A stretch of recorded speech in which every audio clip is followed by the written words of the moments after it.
오늘의 듣는 묵상 야고보서 5장 16절부터 18절의 말씀입니다. 그러므로 너희 죄를 서로 고백하며 병이 낫기를 위하여 서로 기도하라. 의인의 간구는 역사하는 힘이 큼이니라.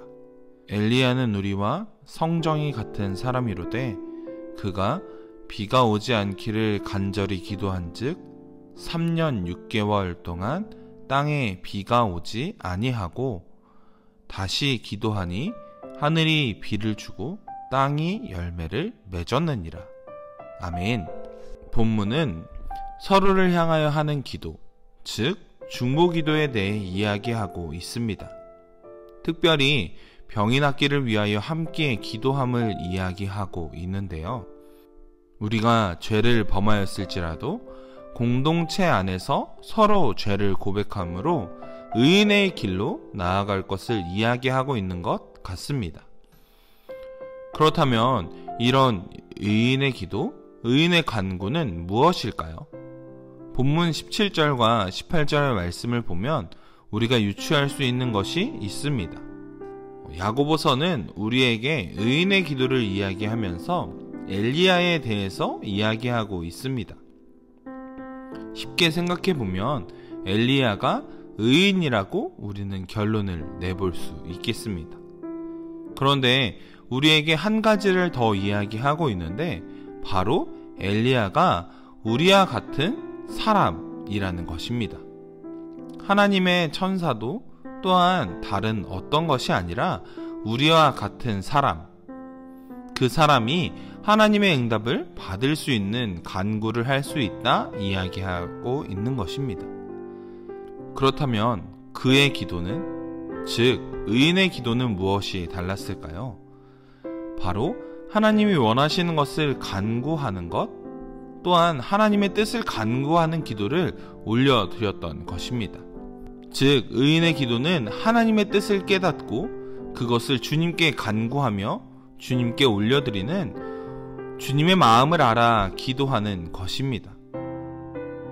의인의 기도는 나에게 초점이 맞춰진 것이 아니라 하나님이 원하시는 것이 무엇인지 알고 기도하는 것, 그것인 것이죠.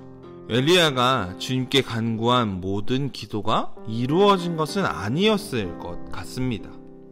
하지만 그가 계속해서 주님께 기도할 수 있었던 이유는 하나님이 일하시는 것, 즉 하나님이 원하시는 하나님의 마음에 더욱 집중하며 기도했기 때문입니다.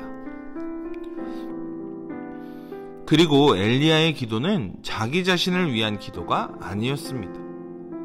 그의 기도는 백성들을 위한 기도였습니다. 어려움에 처한 이들을 위한 기도였던 것이죠. 또 오늘 우리가 함께 본 본문 말씀 또한 서로의 죄를 고백하며 이어가고 있는 나를 위한 기도가 아닌 나의 주변의 여러 어려움, 질병의 어려움, 가난의 어려움을 위해서 기도하고 있는 것입니다. 즉 중보 기도인 것이죠. 오늘 본문에서도 서로의 병을 위해서 기도했듯 엘리야 또한 비가 내리지 않아 고통을 받고 있던 이스라엘 백성들을 위해 하나님께 기도했던 것이고 이에 하나님은 응답하신 것입니다. 본문에는 이러한 공통점들과 함께 특별한 행동이 보입니다. 바로 자신의 죄를 공동체 안에서 서로 고백한 것입니다. 즉 믿음으로 모인 공동체 안에 나의 죄를 고백함으로 죄로부터 벗어나 더욱더 한몸이 된 공동체로서 서로를 위해 기도하는 것이죠. 오늘의 본문은 우리의 기도를 돌아보게 하는 본문 같이 보입니다. 그럼 우리의 기도는 어떤 기도의 모습인가요? 하나님의 마음에 합한 기도인가요? 또 다른 이들을 위해 함께 하고 있는 중보 기도인가요? 오늘 말씀 묵상을 통해서 우리의 기도의 모습이 하나님의 마음에 합한 기도, 즉 나만을 위한 기도가 아니라 다른 이를 위한 중보의 기도의 모습이 나타나길 원합니다. 또한 나의 뜻이 아닌 하나님의 뜻을 간구하는 기도가 되기를 원합니다. 이를 통해서 하나님의 마음을 더욱 알아가는 의인으로서의 기도를 올려드릴 수 있는 우리 모든 성도님들이 되시기를 원합니다. 한 가지 질문을 통해 말씀으로 더욱 나아가길 원합니다. 요즘 나의 기도는 나를 위한 기도인가요? 아니면 다른 일을 위한 기도인가요? 또한 그렇다면 나의 기도는 하나님의 뜻에 합한 기도일까요?